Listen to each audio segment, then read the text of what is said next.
two-bedroom house, and you had folk over to eat at your house. You had a housewarming. You had everything, the amenities that the house needed. But now crisis has come in your life, and now you down to a two-bedroom apartment.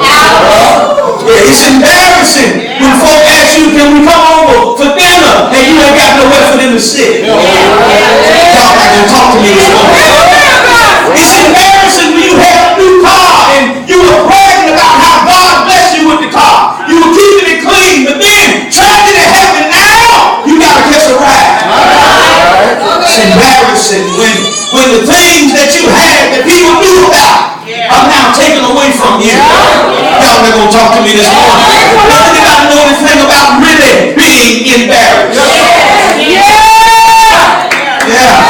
So David was simply trying to help out people for his father's sake. The Ammonites, the people of Ammon. Because now the king of Ammon is now dead.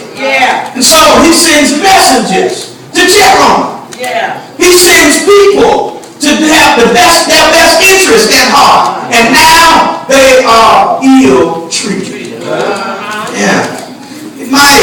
These type of things sometimes will cause hostility and can eventually cause a war. On September 1st, 1939, a German battleship opened fire on the Polish garrison of the West Plate Fort in Danzig, which is now called Gdańsk. The plan of attack is what started World War II. At the exact same moments this fort was being fired upon from waters of the Northern Sea. Simultaneously, 62 German divisions supported by 1,300 aircraft carriers. And so Poland coming from the other direction, to this day they say the decision of Hitler to invade Poland was simply a gamble. Why? Well, because the German army wasn't at full strength and the German economy was still locked in the peacetime production.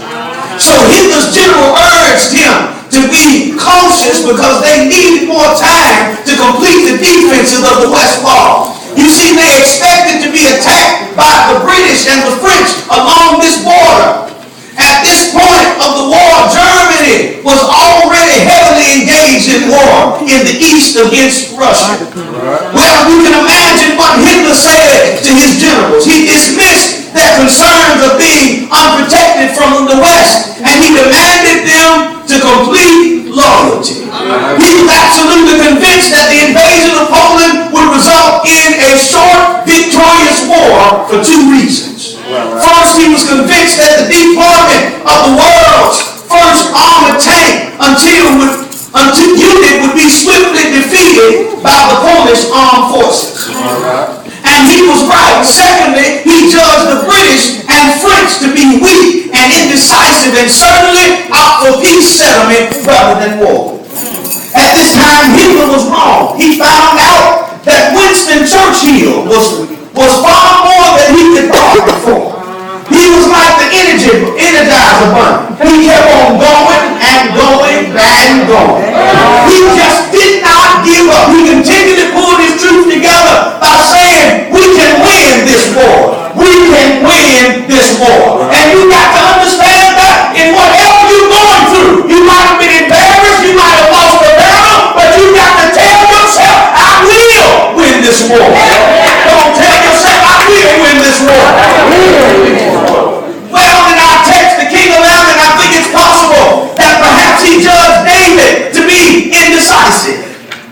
Yeah, he judged David to be indecisive. Here's the situation. We have one king of Ammon that's dead. His father and his son had now taken over as king of the Ammonites. Well, David wants to extend kindness toward this decision. The king's son, who is in the process of grieving. So he sent servants to console him, but as king, he was overly suspicious of David's intentions. And so he became convinced that David's servants were disguised as comforters. He considered them wolves in sheep's clothing.